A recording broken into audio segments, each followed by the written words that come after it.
84 জন ভর্তিচ্ছু এই পরীক্ষায় অংশ নেন।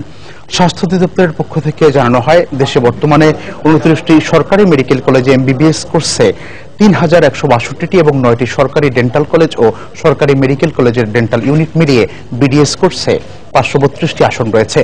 এছাড়া বেসরকারি মেডিকেল কলেজে 5325টি এবং বেসরকারি ডেন্টাল কলেজে 1280টি আসন রয়েছে।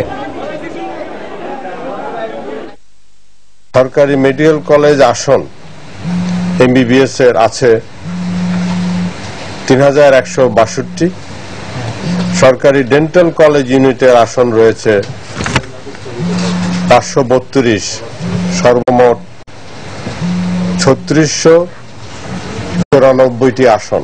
পাশ করেছে 48,448 জন, অর্থাৎ 58.4%। আমরা মনে করি পরীক্ষাটি সুষ্ঠুভাবে হয়েছে এবং এখানে কোন রকমের অনিয়ম পরিলক্ষিত হয়নি। এদিকে মেডিকেল কলেজের ভর্তি পরীক্ষা বাতিলের দাবিতে দেশের বিভিন্ন জেলায় মানববন্ধন ও বিক্ষোভ মিছিল করেছে ভর্তিচ্ছু শিক্ষার্থীরা। রাজশাহীতে সকালে মেডিকেল কলেজের সামনে থেকে একটি বিক্ষোভ মিছিল বের করে ভর্তিচ্ছু শিক্ষার্থীরা। মিছিলটি নগরীর সাহেববাজার 0 পয়েন্ট সড়কে গিয়ে শেষ হয়।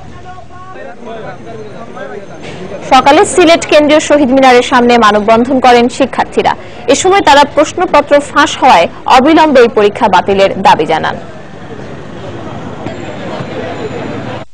এদিকে প্রশ্নপত্র ফাঁসের কারণে মেডিকেলে ভর্তি পরীক্ষা সুষ্ঠু হয়নি অভিযোগ তুলে প্রকাশিত ফল বাতিল করে নতুন করে পরীক্ষা নেওয়ার দাবি জানিয়েছে বিএনপি।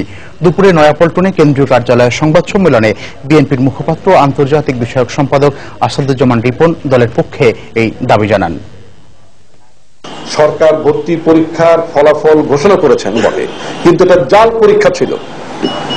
এই জাল পরীক্ষার ফলাফল অবশ্যই বাতিল করতে হবে এবং এটার জন্য ছাত্রছাত্রী যে আন্দোলন করছেন সে আন্দোলনের প্রতি আমাদের দলের তরফ থেকে নৈতিক সমর্থন থাকবে। আমাদের দল স্বচ্ছতার ভিত্তিতে যাতে করে আবার নতুন করে মেডিকেল পরীক্ষা হয়, মেডিকেল কলেজগুলো পরীক্ষা হয়, সে পরীক্ষা নেওয়ার জন্য সরকারের প্রতি দাবি জানাচ্ছে।